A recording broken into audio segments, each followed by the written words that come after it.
Wow, ang daming bulaklak. Tingnan niyo naman, nakakatuwa. Sana maging apple lahat ng mga to.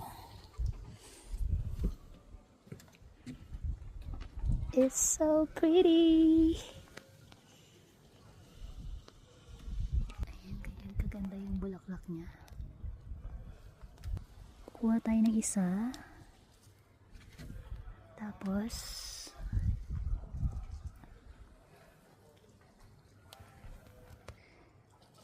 ganyan ba?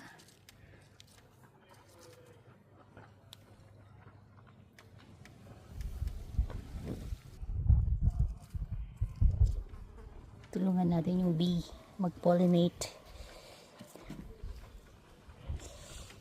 Bees.